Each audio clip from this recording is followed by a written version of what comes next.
ነው። ለ3 ቀናት ብቻ ተኩስ አቁም ይደረጋል። ፑቲን በ80ኛ ዓመት ድል መታሰቢያ ቀናት የተኩስ አቁም እንደሚደረግ ይፋ ማድረጋቸውን ክሬምሊን አስታወቀ። ፑቲን ለ3 ቀናት ብቻ የሚቆይ የተናጠል ተኩስ አቁም ነው ያወጁት። የሩሲያው ፕሬዝዳንት ቭላዲሚር ፑቲን የሩሲያን የ80ኛ ዓመት የድል በዓል በማስመልከት ከሚያዝያ 30 ጀምሮ እስከ ግንቦት 3 ቀን 2017 የሚቆይ የ3 ቀናት የተናጠል ተኩስ አቁም ማወጃቸውን ክሬምሊን አረጋግጧል። ፕሬዝዳንቱ የዩክሬን መንግስትም ተመሳሳይ እርምጃ እንዲወስድ ጥሪ ማቅረባቸው ተዘግቧል። ዩክሬን ተኩስ አቁሙን የምትጥስ ከሆነ የሩሲያ ጦር ኃይሎች በቂና ተገቢ ምላሽ እንደሚሰጡ ነው ፑቲን አክለው ያስጠነቀቁት። ከክሬምሊን የወጣው መረጃ እንደሚያመለክተው የተኩስ አቁሙ የሚደረገው የሰብአዊ ስራዎችን ለማገዝና ሩሲያ በናዚ ጀርመን ላይ የተቀዳጀችውን ድል 80ኛ ዓመት መታሰቢያን ምክንያት በማድረግ ነው። በዩክሬን በኩል ለዚህ የፑቲን የተኩስ አቁም ምላሽ የተሰጠ ሲሆን የዩክሬን የውጭ ጉዳይ ሚኒስቴር አንድሪ ሲቢሃ ከ3 ቀን ይልቅ የተኩስ አቁሙ ለ30 ቀናት እንዲራዘምና ተኩስ አቁም አፋጣኝ እንዲሆን ጠይቀዋል። በአሜሪካ ፕሬዝዳንት አደራዳሪነትና ጫና ከወር በፊት ሩሲያና ዩክሬን በከፊል የተኩስ አቁም ለ1 ወር ለማድረግ ተስማምቶ የነበረ ሲሆን በስምምነቱ ሁለቱም አካላት የኃይል መሰረተ ልማቶች ላይ ላለመተኮስ ተስማምተው ነበር። ሆኖም ስምምነቱ በሰዓታት ውስጥ የፈረሰ ሲሆን ዩክሬን የሩሲያ ኃይሎች ስምምነቱን መጣሳቸውንና በኃይል መሰረተ ልማት ላይ አየር ድብደባ ማድረጋቸውን አንስታ ክስ አሰምታ ነበር። ፑቲን በተመሳሳይ ለፋሲካ በዓል የተኩስ አቁም አውጆ የነበረ ሲሆን ዩክሬን የተናጠል ውሳኔን አለማክበሯን መግለጻቸው ይታወሳል። የሁለቱን ሀገራት ጦርነት ለማስቆም እየሞከሩ ያሉት ፕሬዝዳንት ትራምፕ በበኩላቸው ቋሚ የሆነ የተኩስ አቁም እንዲኖር ፍላጎት እንዳላቸው መግለጻቸውን ነጩ ቤተ መንግስት ገልጿል።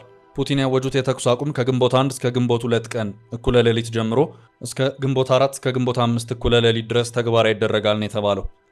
ሩሲያ የዩክሬን ቀውስ ዋና መንስኤዎችን መፍታት ዓላማው ባደረገ የሰላም ሂደት ለመሳተፍ ዝግጁ ናት ሲል ክሬምሊን ጨምሮ ገልጿል። ከሰሞኑ በሮም ቫቲካን ከፕሬዝዳንት ዜሌንስኪ ጋር የተገናኙት ትራምፕ ዜሌንስኪ የክሪሚያን ይገባኛል ጥያቄ ለመተው ዝግጁ ነው ብዬ አምናለሁ ሲሉ ተናግረው ነበር።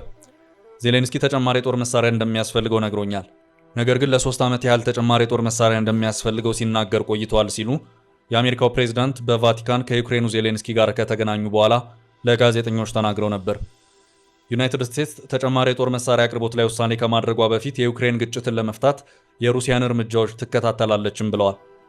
ፕሬዚዳንት ትራምፕ ባለፈው መጋቢት ወር በዋይት ሃውስ ያደረጉትን አነጋጋሪ ውይይት በማስታወስ ዜሌንስኪ በቫቲካኑ ግንኙነት የተረጋጋ እንደነበር ገልጸዋል። በዩክሬን በኩል ግን ክሪሚያን ስለመስጠት የተገለጸ ነገር የለም። ዜሌንስኪ ትራምፕ የዩክሬንን ጥቅም ለሩሲያ አሳልፈው እንደማይሰጡት ተማመናለሁ ሲሉ ቫቲካን ላይ የነበራቸውን ንግግር አንስተው ነበር። ይህ በእንዲህ እንዳለ ባለፈው ሳምንት መጨረሻ በሞስኮ መኪና ላይ በተጠመደ ቦምብ የተገደሉትን ከፍተኛ የጦር አመራር ጉዳይ እየመረመረች ሲሆን ሩሲያ በከፍተኛ የጦር አዛዧ ግድያ የተጠረጠረን ግለሰብ መያዟን ዛሬ ገልጻለች። ኢግናት ኩዚን የተባለው ግለሰብ ባለፈው ሳምንት በጄኔራሉ ግድያ ምክንያት በሆነው በመኪና ላይ ከደረሰው ፍንዳታ ጋር በተያያዘ ተጠርጥሮ መያዙ ነው ከሩሲያ የተሰማው። በግድያ ወንጀሉ ዙሪያ ምርመራ እያደረገ ያለው የሩሲያ የምርመራ ኮሚቴ ተጠርጣሪው ግለሰብ በሽብር ወንጀል ክስ እንደተመሰረተበት ገልጿል። ተጠርጣሪው ግለሰብ ግድያውን የፈጸመው በዩክሬን መንግስት ገንዘብ ተከፍሎት መሆኑንም ነው የምርመራ ኮሚቴው ያስታወቀው።